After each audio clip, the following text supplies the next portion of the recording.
ലഹരിക്കും അക്രമങ്ങൾക്കുമെതിരെ 24 chief editor R Sreekandan Nair നയിക്കുന്ന SKN40 Thiruvananthapuram ജില്ലയിൽ പര്യടനം തുടരുകയാണ്. ലുലു മാളിലാണ് ഇപ്പോൾ SKNും സംഘവും ഉള്ളത്. സലീം മാലിക് വിശദാംശങ്ങളുമായി ഇപ്പോൾ ചേരുന്നുണ്ട്. സലീം, ടെക്നോ പാർക്കിൽ യാത്രയ്ക്ക് വരവേൽപ്പ് ലഭിച്ചു. ഇപ്പോൾ ലുലു മാളിൽ എന്തൊക്കെയാണ് വിവരങ്ങൾ? സലീം.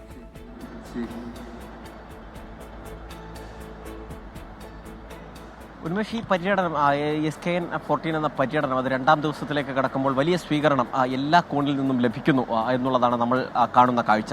ഇപ്പോൾ അല്പസമയം മുൻപാണ് തിരുവനന്തപുരം ടെക്നോ പാർക്കിൽ യൂത്തിൻ്റെ ഒരു വൈബ് ആസ്വദിച്ചുകൊണ്ട് തന്നെ ഈ ലഹരിക്കും അക്രമത്തിനുമെതിരായ ക്യാമ്പയിൻ അവർ ആ ചെറുപ്പക്കാർ കൂടി ഏറ്റെടുക്കുന്ന കാഴ്ച നമ്മൾ കണ്ടത്. ഇനി അടുത്ത പരിപാടി ലുലു മാളിലാണ്. നമ്മളിപ്പോൾ നിൽക്കുന്നത് ലുലു മാളിലാണ്. ഇവിടെ 2 മണിക്കാണ് സ്വീകരണ പരിപാടി ഏർപ്പെടുത്തിയിരിക്കുന്നത്. വലിയ പരിപാടി എന്ന നിലയിൽ തന്നെ നമ്മുടെ ആ ക്യാമ്പയിനോട് സഹകരിച്ചു കൊണ്ടാണ് ലുലു മാളും ഇതിനൊപ്പം എത്തുന്നത്. ഇന്ന് രാവിലെ വെഞ്ഞാറമൂട്ടിൽ നിന്ന് തുടങ്ങിയ ഈ പര്യടനം അത് അഫാന്റെ പിതാവിനും മാതാവിനും വീട് വെച്ച് നൽകാമെന്നൊരു പ്രഖ്യാപനത്തോടു കൂടിയാണ് കടന്നുപോയത്. അതിനുശേഷം ഈ ലഹരിക്കെതിരായ സന്ദേശം ഉയർത്തിക്കൊണ്ടുള്ള നാടകം ഉൾപ്പെടെ കിളിമാനൂരിൽ വെച്ച് അരങ്ങേറി. അതിന് പിന്നാലെയാണ് ടെക്നോ പാർക്കിലേക്ക് പോയത്. ടെക്നോ പാർക്കിൽ നിന്നും വലിയ യുവജന പങ്കാളിത്തം അതുമായി ബന്ധപ്പെട്ടുണ്ടായിരുന്നു. കഴിഞ്ഞ ദിവസങ്ങളിൽ ഇന്നലെ നമ്മൾ കണ്ടതും ആ നിലയിലുള്ള വലിയ പങ്കാളിത്തമായിരുന്നു. ആളുകൾ പല കോണുകളിൽ നിന്നും പല പ്രായത്തിലുള്ള ആളുകളൊക്കെ ഈ ക്യാമ്പയിൻ്റെ ഭാഗമായി കടന്നു വരുന്നത്. ഇന്നും സമാനമാണ് കാഴ്ച.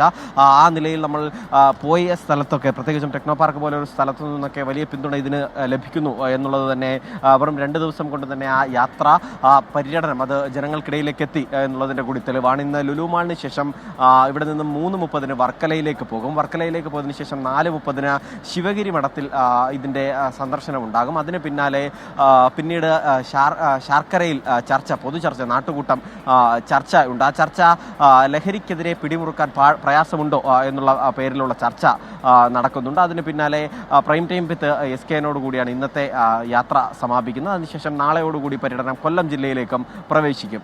ഉന്മേഷ്.